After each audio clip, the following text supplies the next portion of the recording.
हर महीने एक fixed income आए बिना स्टॉक मार्केट की डेली टेंशन के। आज इंडिया में लाखों लोग एग्जैक्टली इसी चीज की तलाश कर रहे हैं।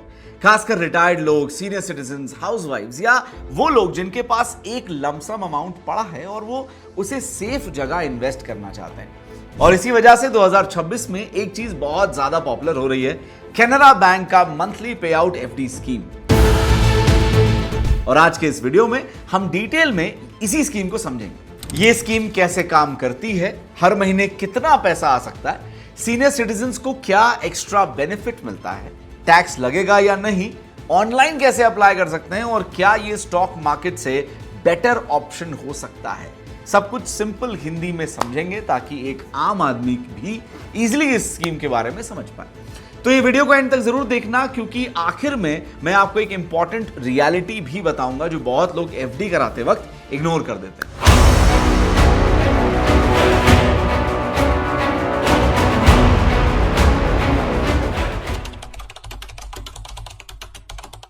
देखिए, आजकल सोशल मीडिया पर हर जगह स्टॉक मार्केट, ट्रेडिंग और क्रिप्टो, म्यूचुअल फंड्स, इन सब की बातें चल रही। और ऑनेस्टली लॉन्ग टर्म में इनमें पैसा बन भी सकता है, नो डाउट। लेकिन प्रॉब्लम क्या है, हर इंसान ना रिस्क नहीं लेना चाहता या ले नहीं सकता। आज भी इंडिया में बहुत सारे लोगों के लिए कैपिटल सेफ्टी सबसे इंपॉर्टेंट चीज बनी हुई है। उन्हें ये टेंशन नहीं चाहिए कि कल मार्केट गिर गया तो मेरी सेविंग्स आधी हो जाएंगी। Specially senior citizens. सोचिए, किसी रिटायर्ड पर्सन ने पूरी जिंदगी की सेविंग्स मार्केट में लगा दी और अचानक मार्केट क्रैश हो गया।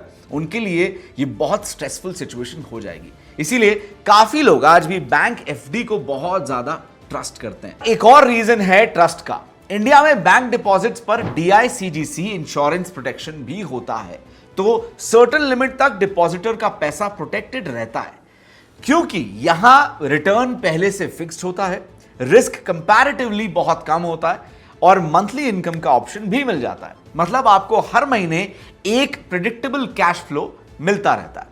और इसी कॉन्सेप्ट को बोलते हैं मंथली पे आउट एफडी। अब सिंपल लैंग्वेज में समझते हैं कि मंथली पे आउट एफडी होता क्या है। नॉर्मली जब आप एफडी कराते हैं तो इंटरेस्ट मैच्योरिटी के एंड में मिलता है, लेकिन मंथली पे आउट ऑप्शन में बैंक हर महीने आपको इंटरेस्ट ट्रांसफर करता रहता है। मतलब आपका प्रिंसिपल अमाउंट एफडी में सेफ रहता है और उसका इंटरेस्ट हर महीने आपको सेविंग्स अकाउंट में, आपके सेविंग्स अकाउंट में आता रहता है। एग्जाम्पल समझते हैं, अगर आपने 10 लाख रुपए की एफडी कराई और एनुअल इंटरेस्ट रफली 7% है, तो ईयरली इंटरेस्ट हुआ अराउंड 70,000 रुपीज। अब उसको मंथली पे आउट में अगर हम डिवाइड करें तो रफली 5,500 से 6,000 के आसपास हर महीने अकाउंट में आ सकता है। यह अमाउंट एग्जैक्ट एफडी टेन्योर और प्रिवेलिंग इंटरेस्ट रेट्स पे डिपेंड करता है। और सबसे अच्छी बात, आपको डेली मार्केट ट्रैक नहीं करना, कोई ऐप खोल के रेड ग्रीन कैंडल्स नहीं देखनी, हर महीने ऑटोमेटिकली अकाउंट में पैसा आता रहेगा। इसी वजह से रिटायर्ड लोग, पेंशनर्स, हाउसवाइफ्स और रेगुलर मंथली इनकम चाहने वाले इन्वेस्टर्स इस ऑप्शन को काफी ज्यादा पसंद करते हैं। अब यहां एक बहुत बड़ा पॉइंट आता है जो समझने वाला है और मैं आपको बड़ी इजी भाषा में समझाता हूं। सीनियर सिटीजन्स को नॉर्मल कस्टमर्स के कंपैरिजन में एक्स्ट्रा इंटरेस्ट मिलता है और ऑनेस्टली यही रीजन है कि इंडिया में बहुत सारे रिटायर्ड लोग एफडी को प्राइमरी इन्वेस्टमेंट ऑप्शन बना देते हैं। कैनरा बैंक भी सीनियर सिटीजन्स को एडिशनल इंटरेस्ट बेनिफिट देता है। मतलब अगर नॉर्मल कस्टमर को 6.75% इंटरेस्ट मिल रहा है तो सीनियर सिटीजन को 7.25% या उसके आसपास आराम से मिल सकता है। टेन्योर के हिसाब से डिवाइड हो जाता है। अब इसका डायरेक्ट इंपैक्ट मंथली इनकम पे पड़ता है। एग्जांपल देखिए, अगर एक नॉर्मल इन्वेस्टर 20 लाख रुपए इन्वेस्ट करे और दूसरे साइड एक senior citizen same amount invest करे तो सीनियर सिटीजन को हर महीने ज्यादा पे आउट मिलेगा। और रिटायरमेंट के बाद रेगुलर इनकम बहुत इंपॉर्टेंट होती है। मेडिसिन, हेल्थ चेकअप्स हैं, हाउस होल्ड एक्सपेंसेस हैं, बिजली के बिल हैं, डेली लाइफस्टाइल एक्सपेंसेस हैं।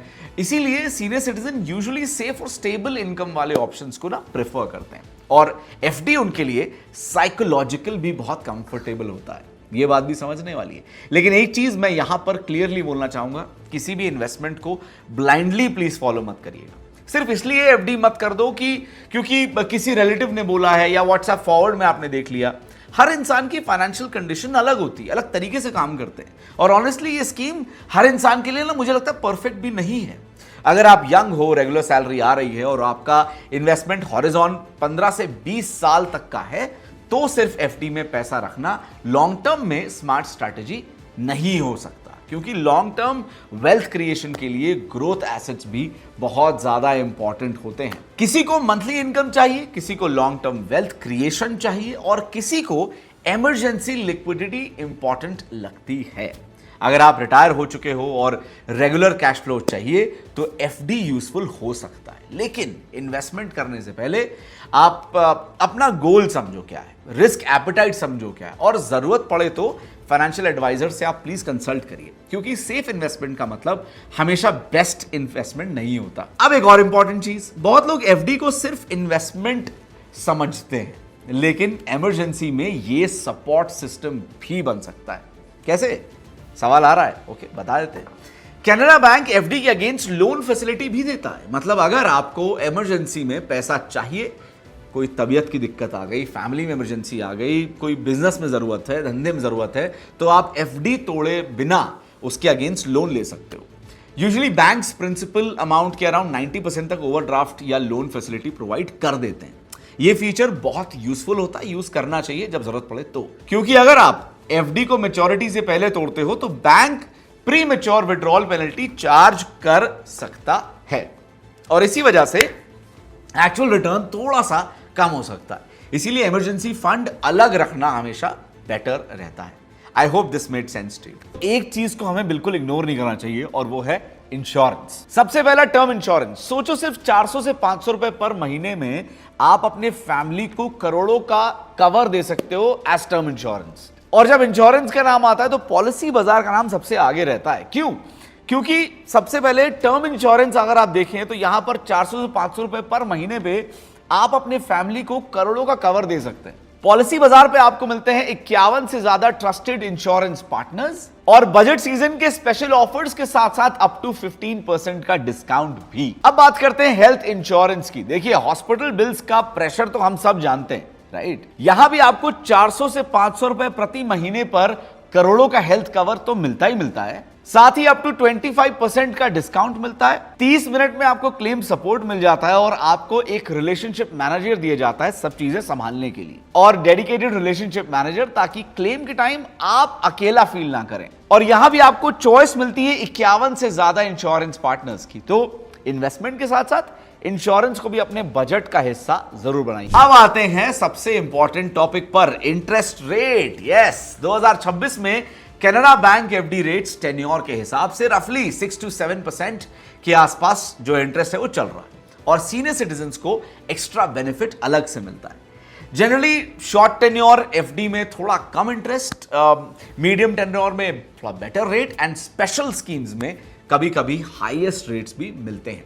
लेकिन एक इंपॉर्टेंट बात, interest rates time to time change होते रहते हैं। आरबीआई पॉलिसी, इन्फ्लेशन और बैंकिंग कंडीशन के हिसाब से रेट्स ऊपर नीचे होते रहते हैं, इसलिए एफडी करने से पहले लेटेस्ट रेट्स आप जरूर चेक करिए।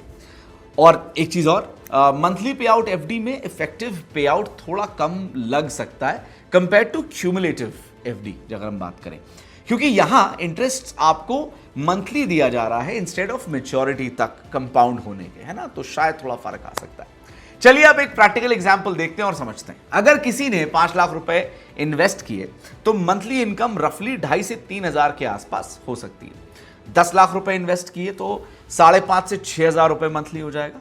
20 लाख रुपए इन्वेस्ट किए तो 11,000 से 12,000 मंथली हो जाएगा। ये फिगर्स अप्रोक्सीमेट हैं और टेन्योर और रेट्स के हिसाब से ये चेंज हो सकते हैं, लेकिन कॉन्सेप्ट बड़ा सिंपल है। जितना बड़ा प्रिंसिपल अमाउंट उतना ज्यादा मंथली पे आउट, और इसी वजह से बहुत सारे लोग रिटायरमेंट प्लानिंग के लिए ग्रेजुअली एफडी कॉर्पस बिल्ड करते हैं। अब सोचिए, अगर किसी रिटायर्ड पर्सन ने पूरी लाइफ की सेविंग्स इन्वेस्ट करी हो, 30 लाख रुपए एफडी पर मंथली पे आउट अप्रोक्सीमेटली 17 से 18,000 के आसपास जा सकता है। और अगर किसी के पास 1 करोड़ का कॉर्पस हो तो मंथली 55 से 65,000 तक भी जनरेट हो सकता है, depending on the rates end of course tenure. इसी वजह से इंडिया में बहुत सारे retired families bank FD income पे कंफर्टेबली सरवाइव भी करते हैं, भरोसा भी करते हैं। लेकिन एक रियलिटी यहां समझना बहुत ज्यादा जरूरी है। एफडी आपको स्टेबल इनकम जरूर देता है, नो डाउट ऑन दैट, लेकिन इन्फ्लेशन को एग्रेसिवली बीट नहीं करता। अगर इन्फ्लेशन 5 से 6% चल रहा है और एफडी रिटर्न भी उसके आसपास ही है, तो लॉन्ग टर्म में वेल्थ बहुत फास्ट ग्रो नहीं होती। इसीलिए एफडी को रेगुलर इनकम और सेफ्टी का टूल समझो, वेल्थ मल्टीप्लिकेशन मशीन आप ना समझें। ये स्टेबिलिटी और पीस ऑफ माइंड वाला ऑप्शन है। अब टैक्स का पार्ट भी समझ लेते हैं। एफडी का इंटरेस्ट फुली टैक्सेबल होता है, मतलब जो भी इंटरेस्ट आप अर्न करते हो वो आपकी टैक्सेबल इनकम में ऐड हो जाता है। और अगर इंटरेस्ट एक सर्टेन लिमिट क्रॉस करता है तो बैंक टीडीएस भी डिडक्ट कर सकता है। इसीलिए पैन अपडेट रखो, फॉर्म 15G या 15H एलिजिबिलिटी समझो और अपना टैक्स स्लैब जरूर चेक करो। ये चीजें इग्नोर मत करना, बाद में दिक्कत आ सकती है। अब एफडी ओपन कैसे करें, ये सवाल आता है। आजकल देखिए ऑनलाइन प्रोसेस काफी इजी हो गया है, बहुत सिंपल है। आप कैनरा बैंक का जो मोबाइल ऐप है उस पर जाइए, नेट बैंकिंग पे जाइए या ऑफिशियल वेबसाइट के थ्रू मंथली पे आउट एफडी ओपन कर सकते हो। इतना सिंपल है। बस अमाउंट वहां पे आपको सेलेक्ट करना है, टेन्योर चूज करना है, मंथली पे आउट ऑप्शन सेलेक्ट करना है और एफडी क्रिएट आपकी हो जाएगी। It is as simple as that. अगर ऑनलाइन आप कंफर्टेबल नहीं हो तो डायरेक्टली पास वाली कैनरा बैंक की ब्रांच में विजिट करिए और वहां पर आप जाके बड़े आराम से एफडी खुलवा सकते हैं। बैंक स्टाफ आपको लेटेस्ट इंटरेस्ट रेट्स क्या चल रहे हैं वो बता देंगे, मंथली पे आउट कैलकुलेशन कैसे होगा, सीनियर सिटीजन बेनिफिट्स क्या है, लोन फैसिलिटी, सब कुछ एक्सप्लेन कर देंगे। बस डॉक्यूमेंट्स रेडी रखिए, लेके जाइए, आधार, पैन कार्ड और bank account details, you are sorted. Okay, तो ओवरऑल देखा जाए Canara bank monthly income FD scheme 2026 उन लोगों के लिए यूजफुल हो सकती है जिन्हें सेफ इन्वेस्टमेंट चाहिए, रेगुलरली मंथली इनकम चाहिए और स्टॉक मार्केट का रिस्क अवॉइड करना चाहते हैं। स्पेशली सीनियर सिटीजन्स के लिए ये काफी प्रैक्टिकल ऑप्शन भी बन सकता है। लेकिन याद रखिए, सिर्फ सेफ्टी के चक्कर में सारा पैसा एक ही जगह मत डाल देना प्लीज। डाइवर्सिफिकेशन भी बहुत ज्यादा इंपॉर्टेंट होता है और इन्वेस्टमेंट हमेशा अपने फाइनेंशियल गोल्स के अकॉर्डिंग आप प्लान करिए। अगर आप चाहो तो नेक्स्ट वीडियो में हम कंपेयर करेंगे Canara bank FD versus post office MIS versus senior citizen saving scheme.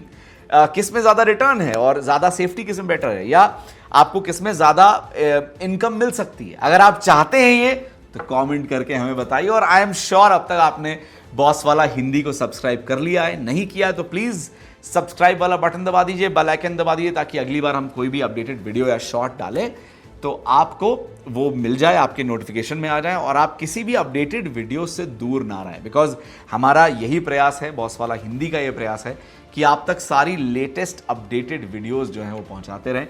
But बहुत मज़ा आया आपको ये कैनरा बैंक वाला स्कीम को समझाने में। आई होप सब समझ में आ गया होगा।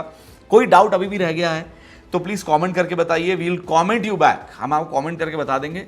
हमारे पास एक रिसर्च टीम है एक बंदे की तो हम आपको बता देंगे कि अब जो भी आपके सवाल है उसका जवाब आपको कमेंट सेक्शन में मिल जाएगा। It's very simple, very easy. Stay connected guys. Finance के बारे में, बिजनेस के बारे में डिटेल्ड इंफॉर्मेशन आपको इस चैनल पे मिलती रहेगी। ब्रांड पार्टनरशिप्स और एडवर्टाइजिंग इंक्वायरीज के लिए ईमेल कीजिए brand@bosswala.com या व्हाट्सएप कीजिए 9108014192 पर। बॉस वाला, बी द बॉस।